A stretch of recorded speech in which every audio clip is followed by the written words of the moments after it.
Регламент комиссиясынын башы Гагаузия хал топлушун депутаты Михаил Железогло нышанады. Ани баканнык комитетин иши için канунна yenilikleri Гагаузия хал топлушун башын yardımcısı Георгий Лейчу теклиф etти кабыл. Депутатлар истерлер 2018 yılda kabul edilmiş bakanlık komiteti için kanunu değiştirme.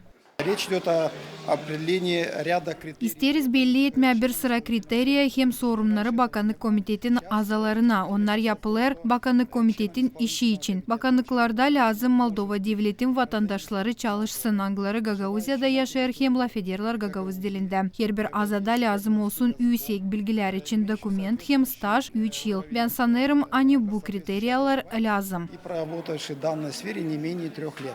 Gagauzya halk topluşun deputatı İlya Uzunışı'nda ani bakanlık komitetin azalarını lazım değiştirme hem bakanlıkları iyisiltme. Onun laflarına göre Gagauzya halk topluşun bütçeti 9 milyon lei ama bakanlık komitetin 58 milyon. Prost edin ama bu kadar çok devlet çalışanlarını lazım doyurmadı. Sıradan insan ne kadar lazım işlesin sizi doyurmadığını. Nice çırak biraz da hesap olsun. Bakanlık komitetin başın yardımcısı Alesya Tanasoglo nişanında ani komitetin azalarını toplar hem teklif eder onun başı. O teklif etti deputatlar saygı gütsünler kuvvetin her bir uğrunda bulunan temsilcilerine hem karışmasınlar автономиянın başın işine. Прежде чем обсуждать какие-либо инициативы, давайте вначале спросим о том, чем они занимаются, какой эффект есть.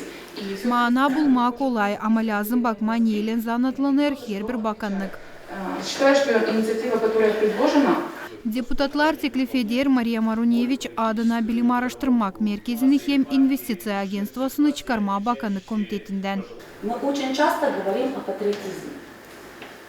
Буквально недавно мы разрабатывали... Biz sık patriotizm için laf ederiz. Dilçok'tan hazırladık bir islah projekti Türk Tarih Kurumu. Tarihimiz önemli bir aspekt yaşamamızda. Bir hafta geri bana telefon açtılar da söylediler hani bu projekti durgulayırlar. O vakitte da kaçan belli olacak bizim status. Мы слышали, что у вас там закрывают или вас объединяют.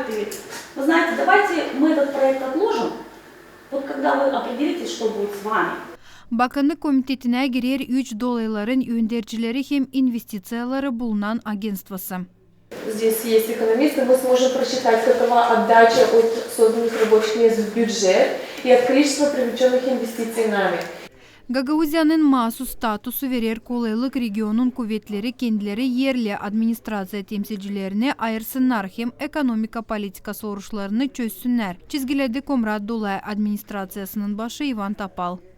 Но когда начинаете вы предлагать свои предложения, это уже неправильно, вы уже вмешиваетесь. Bakanlık komitetin işine karşırsınız. Siz hepsiniz bütçete baktınız. Deputatlar kabul ederler bütçete. Bakanlık komiteti de onu teklif eder. Siz yarım yıl ucunu bulamazdınız. Şimdi de başkasının işine karşırsınız. Bu dil doğru.